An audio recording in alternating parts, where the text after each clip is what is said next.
우리 사랑하는 전성교회 성도들 한 주간 평안하셨습니까? 또 2024년 새해 첫 번째 주일 예배 자리에 나오신 여러분들 환영하고 축복합니다. 새해 복 많이 누리시고 무엇보다도 주님 안에 거함으로 또 우리 주님께서 주시는 귀한 축복과 은혜 마음껏 누리는 한 해 될 수 있기를 간절히 소망합니다. 주님 안에 거한다라는 것, 말씀과 함께 한다라는 의미일 텐데요. 복 있는 사람은 여호와의 율법을 즐거워하며 그 율법을 죄하러 묵상하는 자임을 우리가 깨닫고 늘 말씀 묵상하며 그 말씀대로 또 살아가려고 힘쓰는, 그래서 정말로 복 있는 사람들이 다 될 수 있기를 소망합니다. 이 복 있는 사람으로 살아가는 방법 한 가지 알려드리겠습니다. 여러분 성부양신 예배 때 뽑은 말씀 있지 않습니까? 그냥 늘 묵상하고 기도하는 겁니다. 하나님, 이 말씀대로 이루어지게 해달라고 그렇게 묵상하고 기억하며 기도하는 것도 복 있는 사람, 또 말씀과 함께 또 우리 주님 안에 거하는 자의 삶이라고 할 수 있을 것 같습니다. 이 성부양신 예배 때 뽑은 말씀을 보고 바로 아멘입니다. 주님 감사합니다. 이 말씀 주셔서 감사합니다 라고 이렇게 고백하시는 분들도 있을 것이고, 또 이 말씀을 보면서 도대체 이 말씀을 주신 이유가 뭘까 아마 고민하신 분들도 있을 겁니다. 제가 지난 이제 특세 때도 이야기를 했는데요. 성부양신 예배 끝나고 이제 집에 들어가는데 이 둘째 표정이 그렇게 밝지가 않은 거예요. 그래서 왜 그러냐고 이렇게 물어보니까 말씀 카드를 뽑았는데 회개하라는 말씀을 뽑았다라는 것입니다. 그래서 그 말씀 카드를 보니까 마가복음 1장 15절 말씀, 하나님의 나라가 가까이 왔으니 회개하고 복음을 믿으라. 제가 이 회사에 전화해가지고요, 이 본문 말씀은 빼달라고 이야기를 해야 될 것 같습니다. 그러나 여러분, 무슨 말씀이든 아멘으로 받으면 복이 될 줄 믿습니다. 올해 우리 2024년 전성교회 표어는 그리스도의 장성한 분량에 이르는 성숙한 교회, 성숙한 성도입니다. 한 해 그 교회의 표어는 그 교회의 목적과 방향이 담겨져 있다고 볼 수 있습니다. 그렇기 때문에 여러분, 이 표어는 그냥 뚝딱 만들어지는 게 아닙니다. 보통 이제 한 상반기 6월 달이 지나면 조금씩 이제 내년 준비를 하는데요. 가장 먼저 생각하는 게 교회 표어입니다. 그래서 하나님, 내년도 우리 교회 표 어떤 말씀으로 하면 좋겠습니까? 그렇게 기도하는 가운데 하나님께서 주신 단어가 바로 성숙이었습니다. 여러분, 왜 교회가 세상의 지탄을 받아야 합니까? 성숙한 교회가 되지 못하고 성숙한 성도가 되지 못하기 때문일 것입니다. 왜 교회 안에서 하나가 되지 못하는가? 역시 성숙한 그리스도인이 되지 못하고 그 그리스도의 장성한 분량에 이르지 못하기 때문일 것입니다. 올 한 해 우리의 삶의 자리에서도, 그리고 이 교회 생활 속에서도 성숙이라는 그 단어를 우리 가슴에 새기면서 과연 지금 나의 행동과 나의 말은 성숙한 그리스도인으로서 할 행동인가, 할 말인가 늘 고민해보고, 이 성숙한 교회로서의 사명을 감당하기 위해 우리가 어떻게 해야 할지 늘 질문을 던지면서 답을 찾아가는 그런 2024년 한 해가 되기를 소망합니다. 2024년 첫 번째 주일, 우리 예배소서 4장 말씀을 통해서 어떠한 삶을 살아갈 때 성숙한 교회, 성숙한 성도로서의 삶을 살아갈 수 있을까 묵상하며 은혜를 나누고자 합니다. 우리가 잘 아는 것처럼 예배소서는 빌립보서, 골로새서, 빌레몬서와 함께 바울이 감옥에서 보낸 편지라고 해서 옥중서신이라고 합니다. 그런데 이 예배소서는 교회 서신이라고도 이야기를 합니다. 왜냐하면 교회가 어떤 곳이며 어떤 역할을 해야 하는지, 그리고 그 교회 안에서 함께 신앙생활하는 성도는 어떠한 삶을 살아가야 할지를 분명하게 제시하고 있기 때문입니다. 그래서 예배소서를 잘 묵상하게 되면 이 성숙한 교회, 성숙한 성도의 모습이 어떠한 모습인지 답을 찾을 수가 있습니다. 특히 예배소서 4장은 성숙한 교회는 어떤 모습을 보여야 하는지, 또 성숙한 성도는 어떠한 삶을 살아가야 하는지 잘 안내해주고 있는데요. 이 예배소서 4장 말씀을 근거로 세 가지를 생각해 보고자 합니다. 첫 번째, 우리가 성숙한 교회, 성숙한 성도로 나아가기 위해서는 부르심에 합당한 삶을 살아가야 합니다. 우리 에베소서 4장 1절 말씀을 우리 함께 읽도록 하겠습니다. 그러므로 주 안에서 갇힌 내가 너희를 권하노니 너희가 부르심을 받은 일에 합당하게 행하여 라고 기록하고 있습니다. 부르심을 받은 일에 합당하게 행하라고 권면하고 있는데요, 이 부르심을 받은 일에 합당하게 행하라는 말씀은 하나님께서 우리를 부르셨으니 그 부름에 적합한 삶을 살아가라는 것입니다.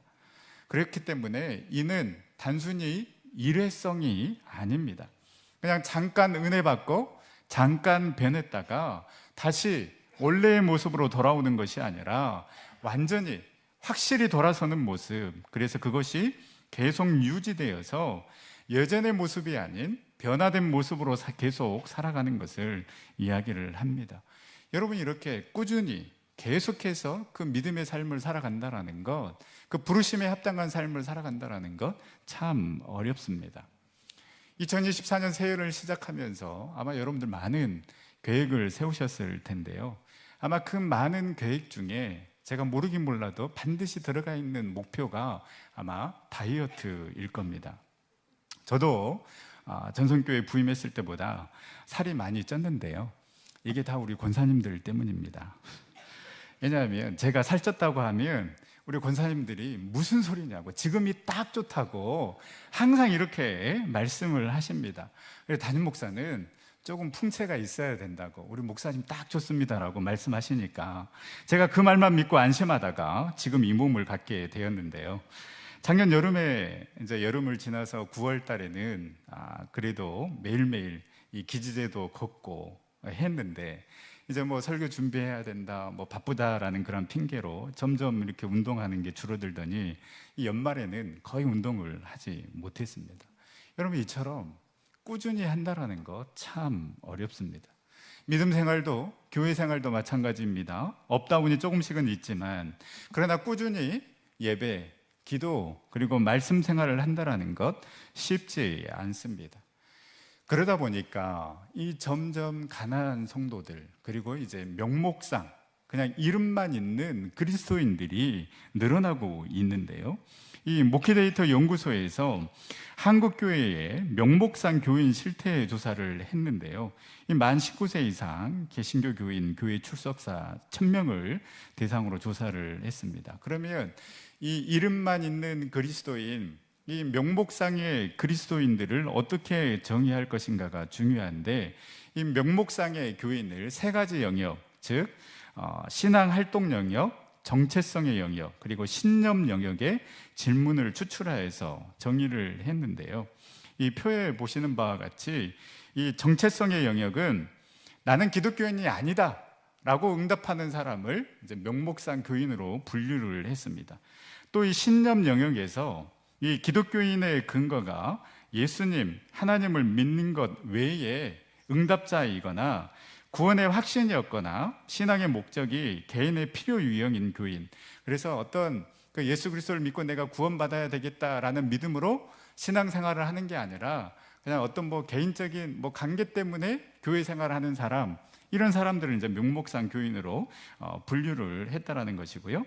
그다음에 이제 신앙 활동 영역에는 교회에서 예배 외에 활동을 하지 않으면서 성경 읽기나 기도를 하지 않는 교인을 이렇게 이제 명목상 교인으로 분류를 했는데요, 이렇게 책정하고 세 가지 영역을 통해서 명목상 교인으로 정의하고 그 비율을 측정해 본 결과 여러분, 출석 교인의 39.5%가 이 그냥 이름만 있는 그리스도인, 명목상 교인의 범주에 속하는 것으로 드러났습니다. 그리고 이 조사에 의하면 중직자 중에 4명 중에 1명도 명목상 교인에 해당하는 것으로 나타났습니다. 아마 이 중직자들이 예배만 드리고 어떤 기도 생활이나 말씀 생활을 하지 않는 것을 체크를 했기 때문에 4명 중에 1명이 명목상 교인에 속하는 것으로 드러난 것 같습니다. 그리고 이 기독교 신앙을 갖고 있고 예수님을 믿기는 하지만은 이 교회에 나가지 않는 성도를 가난한 성도라고 이야기를 하는데요, 이 가난한 성도와 명목상 교인의 비율을 합치면 무려 한국교회 개신교 중에 57.2%가 이에 해당이 된다라는 것입니다. 그러니까 교회에 나가지 않는, 예수 그리스도를 믿는다라고 고백은 하지만 교회에 나오지 않는 교인, 그리고 명목상의 그리스도인을 합치면 한국교회 교인의 57.2%가 이에 해당된다는 것입니다. 이러다 보니까 이 명목상 교인들 중에 76%는 그나마 나는 스스로 기독교인이다라고 이렇게 인식은 하고 있지만은요, 절반가량인 51%는 구원의 확신이 없다라고 이야기를 했고요. 이제 심각한 거는 이 기독교 진리에 대해서 이들이 어떻게 생각하고 있는지 이제 이렇게 표를 보시면 여러분들 나와 있는데요. 예수님의 부활, 하나님의 천지 창조는 이게 다행이라고 해야 될지, 그나마 80%는 예수님의 부활과 하나님의 천지 창조는 믿고는 있습니다. 그런데 천국과 지옥이 존재한다라고 믿는 사람은 67%로 떨어집니다. 그리고 하나님을 떠난 인간은 죄인이다라고 응답한 비율은 절반도 되지 않습니다. 더 심각한 것은 기독교 외에 다른 종교에는 구원이 없다라는 질문에 38%만 응답을 했습니다. 그러니까 이 명목상 교인, 이름만 있는 그리스도인들의 62%는 다른 종교에도 구원이 있다라고 생각하고 있는 것입니다. 여러분, 이처럼 명목상 교인들이 많아지고 구원의 확신도 없는 교인들이 많아지고 있는 상황에서 그 부르심에 합당한 삶을 살아간다는 것 쉽지 않습니다. 어쩌면 쉽지 않기 때문에 그 부르심에 합당한 삶을 살아가며 믿음의 길 걸어가는 사람들이 점점 없어지고 있다고 할 수 있습니다. 여러분, 교회를 에클레시아라고 이렇게 이야기를 합니다. 에클레시아는 부르심을 받은 자들의 모임입니다. 우리를 부르신 분이 있다라는 것입니다. 우리를 여기 모이게 하신 분이 있다라는 것이죠. 바로 우리를 부르신 분이 하나님이심을 여러분 믿으시기를 바랍니다.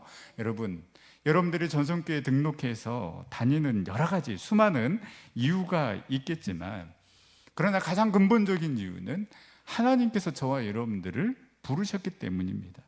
부르신 분이 하나님이시기 때문에 그 부르심에 합당한 삶을 살아가야지만이 우리는 성숙한 성도로서의 삶을, 그리스도의 장성한 분량에 이르는 삶을 살아갈 수 있는 것입니다. 그러면 그 합당한 삶, 정말 우리가 익숙해져야 하는 패턴, 그 적합한 삶의 방식은 무엇인가? 4장 2절 3절에 보면 5가지를 이야기를 하고 있는데요. 첫 번째는 겸손입니다.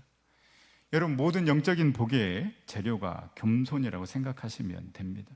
모든 죄의 뿌리가 교만이듯이 모든 덕의, 축복의 뿌리는 겸손입니다. 그리고 두 번째는 온유입니다. 여러분, 겸손한 자가 온유할 수 있습니다. 따뜻하고 부드러움의 그 성품을 가질 수 있는 것입니다. 그리고 온유는 하나님의 통제 아래에 있는 힘을 이야기합니다. 세 번째가 오래 참음입니다. 여러분, 오래 참는 사람은 그 부정적인 환경을 견디며 절대로 그 환경에 굴복하지 않는 사람을 이야기를 합니다. 그리고 네 번째는 용납하는 사랑입니다. 우리가 사랑을 받았으니 다른 사람을 용납하고 사랑하는 것 너무나도 당연합니다. 그리고 마지막 5번째가 하나됨입니다.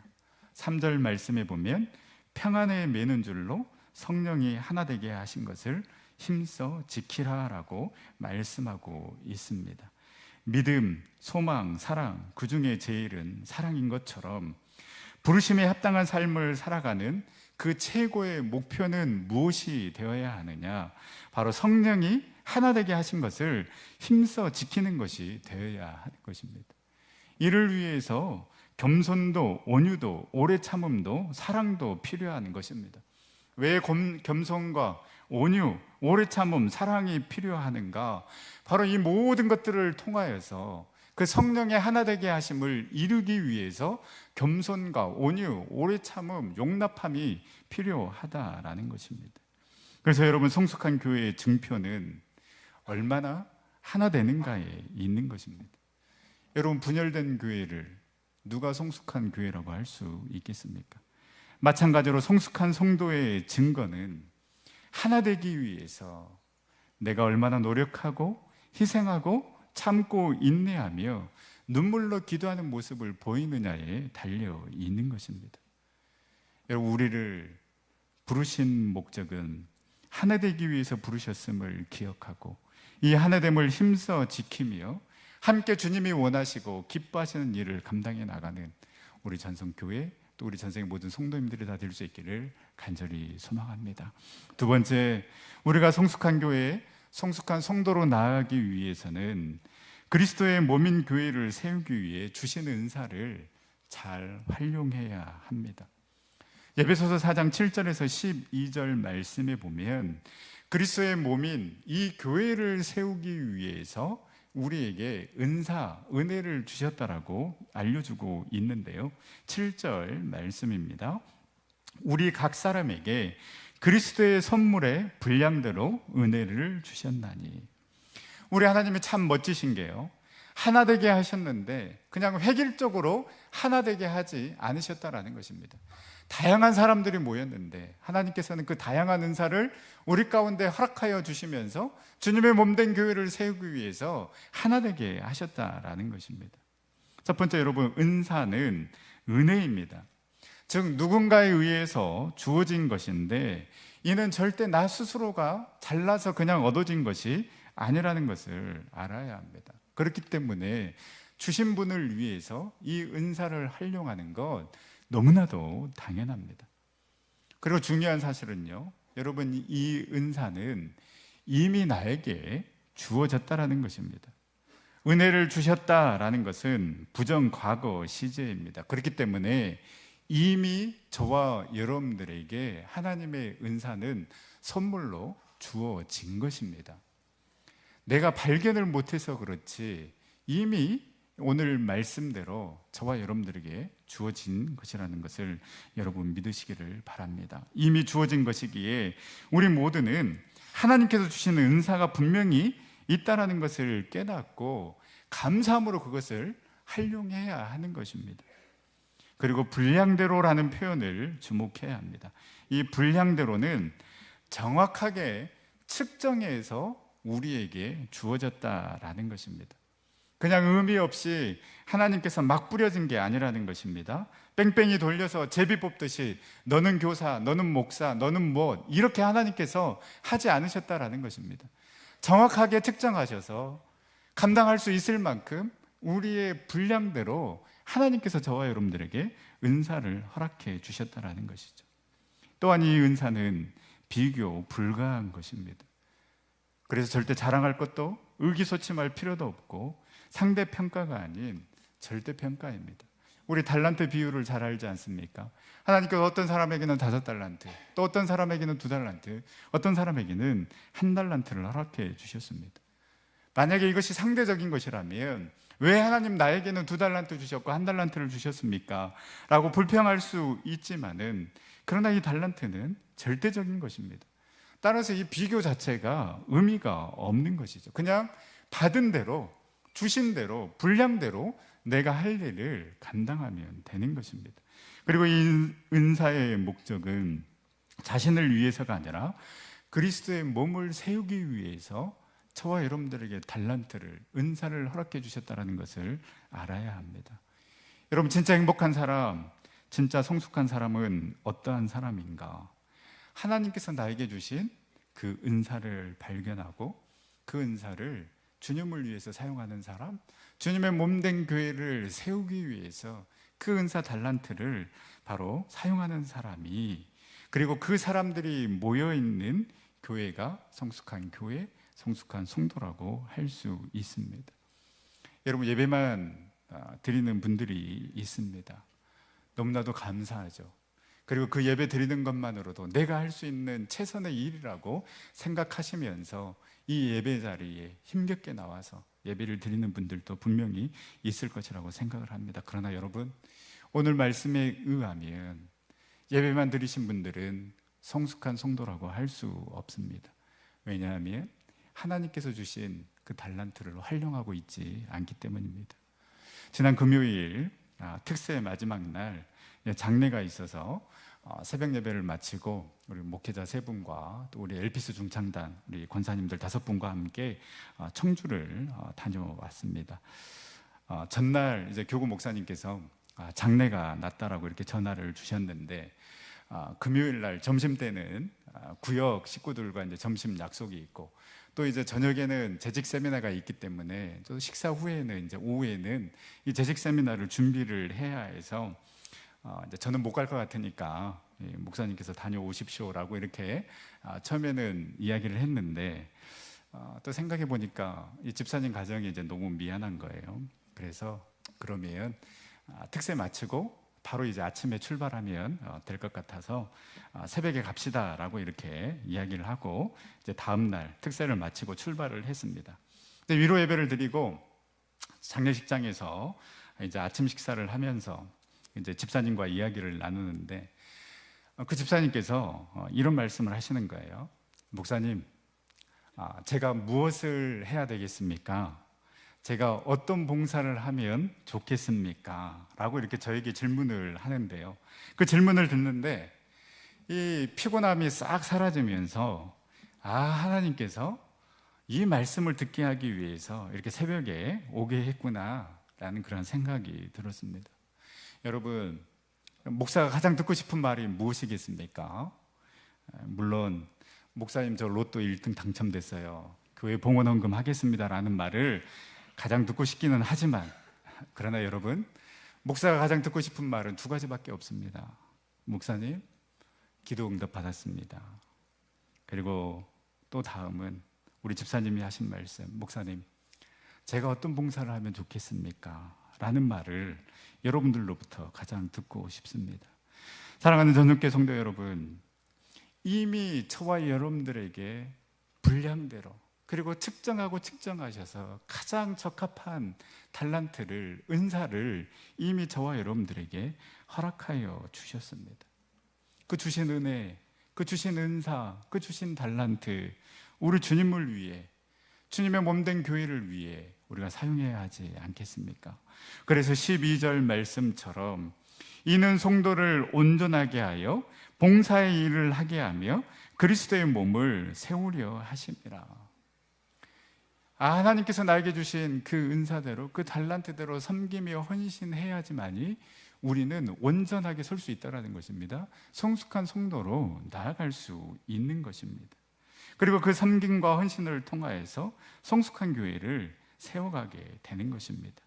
사랑하는 전육교회 성도 여러분, 그 주님의 부르심에 우리가 더 이상 지체하지 말고 미루지 말고 그 부르심에 응답하여 나 자신도 온전해지고 주님의 몸된 교회를 세우는데 귀하게 쓰임받는 우리 모든 성도님들 다 될 수 있기를 간절히 소망합니다. 그리고 마지막 세 번째, 성숙한 교회, 성숙한 성도로 나아가기 위해서는 유혹을 이겨내는 삶을 살아가야 하는 것입니다. 우리 13절, 14절 말씀 우리 다시 한번 읽어보도록 하겠습니다. 우리가 다 하나님의 아들을 믿는 것과 아는 일에 하나가 되어 온전한 사람을 이루어 그리스도의 장성한 분량이 충만한 데까지 이르리니, 이는 우리가 이제부터 어린아이가 되지 아니하여 사람의 속임수와 간사한 유혹에 빠져 온갖 교훈의 풍조에 밀려 요동하지 않게 하려 함이라. 아멘. 왜 우리가 그리스도의 장성한 분량이 충만한 데 이르러서 그 성숙한 교회, 성숙한 성도가 되어야 하겠습니까? 오늘 14절 말씀처럼 속임수와 간사한 유혹에 빠지지 않기 위해서, 온갖 교훈의 풍조에 밀려 요동하지 않기 위해서 우리는 그리스도의 장성한 분량에 이르러서 그 성숙한 교회의 모습으로, 성숙한 성도의 모습으로 서야 하는 것입니다. 시편 묵상과 함께하는 특세 첫날, 우리는 시편 1편 말씀을 묵상했습니다. 시편 1편 1절, 복 있는 사람은 악인의 길을 따르지 아니하며 죄인들의 길에 서지 아니하며 오만한 자들의 자리에 앉지 아니하고. 여러분, 이 1절 말씀을 이렇게 해석하는 분들도 있습니다. 복 있는 사람은 한 명인데 그 복 있는 사람 주위에는 악인들, 죄인들, 오만한 자들이 있다라는 것입니다. 이들은 복수들입니다. 여러 사람들이 있다라는 것이죠. 즉, 한 명의 복 있는 사람 옆에는 수많은 악인들과 죄인들, 오만한 자들이 둘러싸고 있어서 어떻게든 이 복 있는 사람을 무너뜨리려고 한다라는 것입니다. 그리고 여러분, 이 말씀을 자세히 보면 점점 유혹하는 강도가 세집니다. 처음에 악인들이 우리를 깰 때는 고민합니다. 이것이 긴가 민가? 고민하는데요, 이 단계에서 우리가 타협하게 되면 우리는 이제 죄인들의 길에 들어서게 되는 것입니다. 이 죄인들의 길에 들어서게 되면 이제 고민하지 않고 죄를 짓는 것이 오히려 더 편안한 상태가 되어버립니다. 그러다가 결국은 어떻습니까? 그냥 오만한 자의 자리에 눌러 앉아서 하나님을 조롱하고 그 하나님의 뜻을 무시하고 멸시하고 하나님의 자녀들을 비웃는 그 지경에 이르게 됩니다. 여러분, 결국 악인들, 죄인들, 오만한 자들의 유혹에 넘어가는 자들이다. 오늘 에베소서 4장 14절에 말하고 있는 사람의 속임수와 간사한 유혹에 빠져 온갖 교훈의 풍조에 밀려 요동하는 사람은 다 똑같이 성숙하지 못하고 무너진 자들이라고 할 수 있습니다. 그럼 여러분, 우리는 어떻게 해야 되겠습니까? 어떻게 해야 이 악인들, 죄인들, 오만한 자들의 유혹에 넘어가지 아니하고 그 사람의 속임수와 간사한 유혹에 빠지지 아니하고 온갖 세상 교훈의 풍조에 요동하지 않는 그러한 사람이 되겠습니까? 오늘 에베소서 4장 13절 말씀처럼 하나님의 아들을 믿는 것과 하나님의 아들을 우리는 믿고 신뢰해야 하는 것입니다. 내가 어떠한 형편과 상황 가운데 있다 할지라도, 혹 내 뜻과 내 계획이 틀어진다 할지라도, 그럼에도 여전히 하나님은 신실하시고 여전히 하나님은 살아계신다라는 그 하나님을 향한 굳건한 믿음이 우리에게 있어야 하는 것입니다. 그래서 정말로 그 하나님의 아들을 믿는 것과 그 하나님의 아들을 아는 일에 하나가 되어서 온전한 사람을 이루어 그리스도의 장성한 분량이 충만한 데까지 이룰 수밖에 없습니다. 하나님의 아들을 믿는 일에, 그리고 하나님의 아들을 아는 일에 우리는 그 자리에 머물러 있어서는 안 됩니다. 여기에 직분을 내세워서도 안 되고 내 신앙 경력을 내세워서도 안 됩니다. 아무런 의미가 없습니다. 중요한 것은 지금 여기에서 내가 온전한 믿음으로 그 예수 그리스도를 신뢰하고 있는가, 따르고 있는가, 그리고 그 그리스도의 뜻을 알기 위해서 나는 기도하고 있는가, 말씀 묵상을 하고 있는가, 그 가운데 하나님의 뜻을 찾기 위해서, 그 하나님의 뜻을 알기 위해서 정말로 몸부림을 하고 있는가. 우리는 이 질문을 던지며 계속해서 우리의 모습을 점검해 봐야 하는 것입니다. 바울은 고백합니다. 빌립보서 3장 12절 14절 말씀, 내가 이미 얻었다 함도 아니요 온전히 이루었다 함도 아니라 오직 내가 그리스도 예수께 잡힌 바 된 그것을 잡으려고 달려가노라. 형제들아, 나는 아직 내가 잡은 줄로 여기지 아니하고 오직 한 일 즉 뒤에 있는 것은 잊어버리고 앞에 있는 것을 잡으려고 푯대를 향하여 그리스도 예수 안에서 하나님이 위에서 부르신 부름의 상을 위하여 달려가노라. 여러분, 우리가 바울보다 낫다라고 이야기할 수 있겠습니까? 그 완벽했던 바울, 우리가 보기에는 너무나도 완벽한, 정말로 하나님의 귀한 사명을 정말로 목숨을 걸고 감당했던 그 사도 바울조차도 자신의 부족함을 인정하며 내가 과거에 했던 그 모든 일들, 그 모든 선교, 하나님을 기쁘시게 했던 그 모든 일들은 내가 다 잊어버리고 푯대를 향하여서 우리를 부르신 부름의 상을 위해서 끊임없이 달려갔던 사람이 사도 바울인데, 내가 목사라고 장로라고 안수집사라고 권사라고 내가 신앙생활 30년, 40년, 50년 했다라고 그 자리에 머물러 있다라면 우리를 무너뜨리려고 우리를 유혹하는 그 유혹에 우리는 무너질 수밖에 없다는 것을 기억해야 하는 것입니다. 그렇다면 우리도 끊임없이 달려가야 하지 않겠습니까? 하나님의 말씀을 즐거워하고 그 말씀을 주야로 묵상해야 하지 않겠습니까? 여러분, 묵상하다라는 것은 말씀드렸지만 그냥 눈을 감고 조용히 말씀을 생각하는 것이 아니라 사자가 먹이를 발견해서 정말로 그 먹이를 발견해서 너무나도 기뻐서 으르렁 거리는 것이 바로 이 묵상하다의 원래 의미다라고 말씀을 드렸습니다.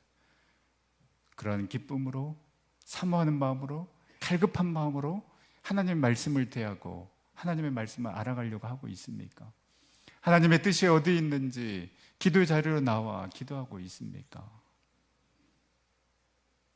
그 하나님의 뜻을 묻고 물어야 내가 원하는 길이 아닌 하나님이 원하시는 길을 걸어갈 수 있습니다. 이 예배 자리 사모하며 하나님의 임재를 기대하며 이 자리에 나아올 때 우리는 비로소 성령의 능력을 덧입어서 그 모든 유혹들을 이겨낼 수 있는 것입니다.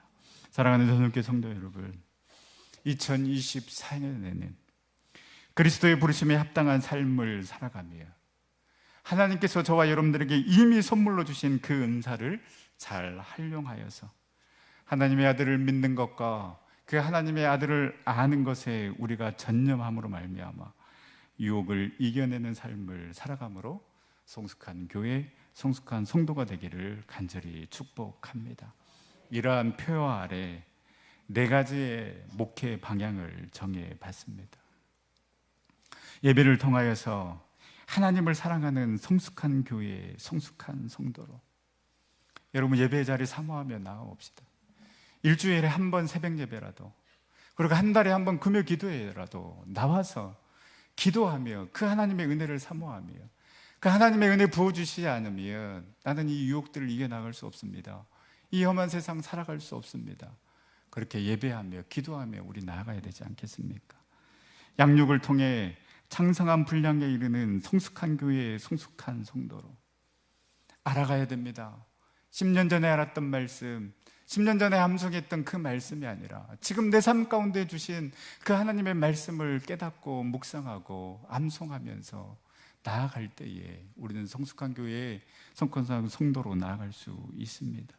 사역과 섬김을 통해 하나님의 능력과 사랑을 경험하는 성숙한 교회의 성숙한 성도로 이미 허락하여 주셨는데 왜 섞이고 있습니까? 주님의 몸된 교회를 세우기 위해서, 또 나의 신앙의 성숙을 위해서 우리 주님께서 이미 저와 여러분들에게 주신 그 은사들을 활용하며 귀한 사역과 섬김을 통해서 하나님의 능력과 사랑을 경험하는 성숙한 교회의 성숙한 성도로, 그리고 다음 세대와 함께 미래를 준비하는 그러한 성숙한 교회, 성숙한 성도로 나아가기를 원합니다. 여러분 늘 그렇듯 하나님께서 인도해 주셔야 합니다. 어찌 목사 한 사람이 이 큰 교회를 이끌어갈 수 있겠습니까? 하나님께서 인도해 주셔야 하고 여러분들이 함께 동참해 주셔야 하는 것입니다. 저와 여러분들을 전성교회에 부르신 이유, 함께 연합하여 그 주님의 몸된 교회를 세워가기 위함임을 깨닫고 여러분 그 부르심에 순종함으로 그리스도의 장성한 분량에 이르는 성숙한 교회의 성숙한 성도의 삶을 살아가는 우리 전생의 모든 성도님들 다 될 수 있기를 간절히 소망합니다. 우리 시간 함께 찬양하며 기도의 자리로 나아갈 때에 주님 우리를 사용하여 주시옵소서. 주님 우리를 사용하여 주시옵시고 우리가 그 주님의 부르심에 순종하며 주님의 몸된 교회를 사랑하며 이 교회를 세워가게 하여 주시옵소서. 그런 마음으로 우리 함께 찬양하며 기도의 자리로 나아가도록 하겠습니다.